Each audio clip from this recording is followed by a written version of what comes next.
make. You see, another name for them is the wailing woman bird. The call they make is so loud, it actually sounds like a girl screaming in fear. Now, if you have a look, you will see that this guy is a mainly nocturnal bird. And you can tell this by his big, beautiful eyes. Now, he is coming out from his favourite tree, which is in fact these lovely, wriggly mealworms. Now, these aren't actually worms, these are tiny little baby beetles, which Arnie just absolutely loves to devour.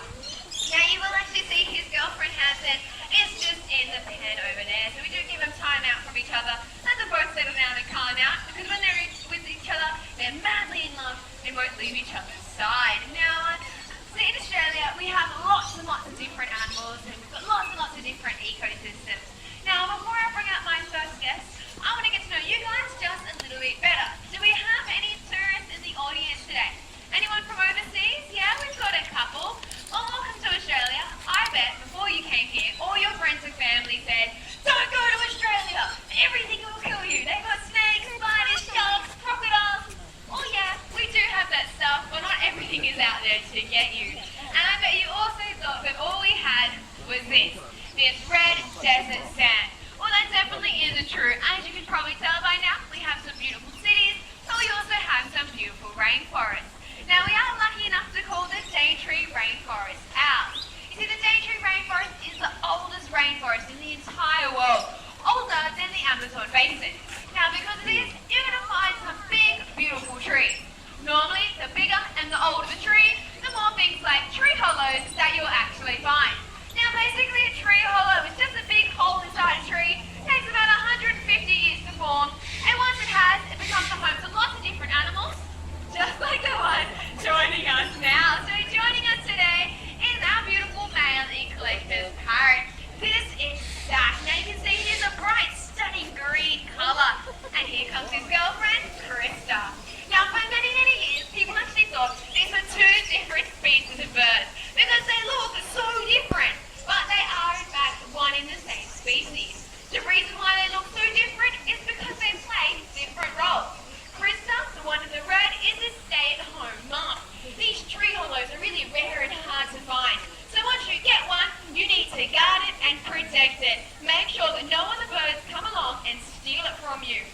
Now, because she's going to be spending anywhere from 9 to 11 months of the year inside that tree hollow, doesn't give her a lot of opportunity to go and gather food. That's where her beautiful boyfriend, Zach, comes in. He needs to be green, so he blends in and camouflages in that tree canopy so he can gather as much food as he can and can bring it back to his girlfriends. That's right, I just said girlfriends, because Zach doesn't just have Krista. He's got Kelly, Michelle, Sarah, Jessica, Jasmine. He can have up to 6 girlfriends, which he's going to be going around feeding and treating like princesses. Don't feel too bad for poor old Krista, because she also has 6 boyfriends. They all pitch in, chip in together, raise the young, make sure they're nice and healthy. Now today we have a little surprise guest. Joining us today is one of our beautiful male quokkas, Davey. Now Davey here is a quokka and he is part of the macropod family, which means he is actually related to kangaroos. Quokkas are one of the smallest ones in that family there. Now they have a bit of a funny story about quokkas. See, you find these guys at Rottnest Island. Has anyone ever been to Rottnest Island? Anyone? No? Well, you can actually find these guys all over the island. Now, when the first went to Rottnest Island, they pulled their ship up, they saw these guys hopping around everywhere, and they thought, oh my gosh, there's giant rats everywhere, they're covering this island, let's get out of here. They jumped back on their boat and they sailed away as quickly as they could. Now, after many, many years of looking at them and research, they did actually discover that they're not a rat. They have absolutely nothing to do with rats at all. But Rottnest Island does actually translate into Ratnest Island, which is kind of a funny story behind these guys. Now, you can actually find a small number on mainland Australia or Western Australia. Unfortunately, this numbers are declining. So on mainland, they are classified as vulnerable, but on Rottnest Island, there's at least concern there. Now, Davey and the 2 other male quokkas that we have here are going to be used part of a breeding program. So, once the female is ready for them, we will be able to kind of set them up on a bit of a date. Now, in Australia, we have lots and lots of different animals. We don't just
These guys are incredibly quick. They have been clocked at up to 40 kilometres an hour. Now, Philip does like to live up in the tops of trees, and he'll spend his day there hanging out and waiting for a juicy bug to run on by. Once a juicy bug or a small animal comes by, he'll drop down off the tree, chase after them, grab them, quickly run back up that tree again. Now give Philip a round of applause for being so brave and coming out. Good job, Philip. Now I'm going to put him away. Now my next guest is very iconic to Australia, and it has the title of Australia's cuddliest animal. She is incredibly friendly, and she loves to spend her days living up in the tops of trees. Now, my next guest is quite large. She is quite heavy, and because of this, I do in fact need an adult volunteer. Does anyone? Does we need one adult volunteer? Yeah. Come on in over here for me. Okay, now my next guest, her name is Olivia, and Olivia is incredibly cuddly. So come over here for me. Now, what I need you to do is plant your feet like this. Like, just plant your feet like this. Your hands out front like this. Now, be a tree. Okay, so I did mention before, my next guest loves to live up in trees, so all you have to do is stay super still and pretend to be a tree. And please, whatever you do, don't move. It's actually really important that you don't move a muscle, okay? So you're standing still like this, looking straight forward. Now, I'm in a wonderful mood today. Because of this, I'm going to let everyone else see Olivia before you do. Okay, now for legal reasons, ladies and gentlemen, please not attempt or try this at home. I am a trained professional most of the time. Now, stay nice and still. Now, just because I'm curious, my next guest is cuddly, very iconic, loves to live in trees. What do you guys think she might be? A koala? Well, yeah, koalas, they're not cuddly. Have you ever seen the claws on a koala? They're massive and they are super sharp. Have you ever seen the teeth of a koala? Think of a giant rabbit. And koalas, they stink. So you certainly don't want to be cuddling something that I like to call Australia's smelliest animal. But my next guest doesn't have claws. She doesn't really smell, but she certainly does have big teeth. Now, remember, stay nice and still. Now, meet Jazz to come on in and help me with her. Because like I said, she is quite heavy. There we go. Okay. Now, hands forward. No peeking. Alright. Get that breath out. Alright, okay. Eyes forward, yeah. Alright, now on the count of 3, I want you guys as loudly as you can say, come out, Olivia. Now, she does have trouble hearing. Okay, ready? 1, 2, 3. Come out, Olivia. Really? That's the best you got for me? Really? Come on, guys. Ready? One more time.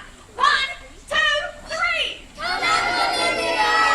And ladies and gentlemen, this is Olivia.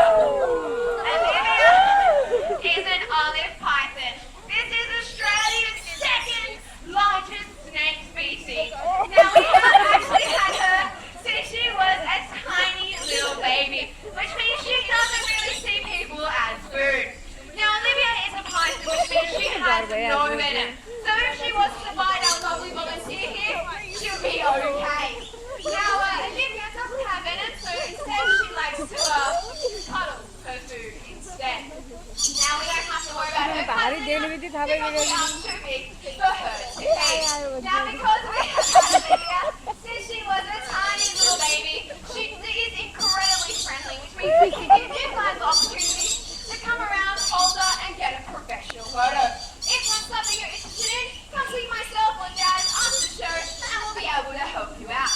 But on a bit more of a serious note, ladies and gentlemen, if you do see a snake in the wild, I would never, ever recommend you approach it, touch it, or go near it, as about 70% of our snakes are in fact venomous, and we have 6 of the top 10 most venomous snakes in the world. So not really an animal you want to risk your life with. Now, ladies, can you give our volunteer a round of applause for being super brave?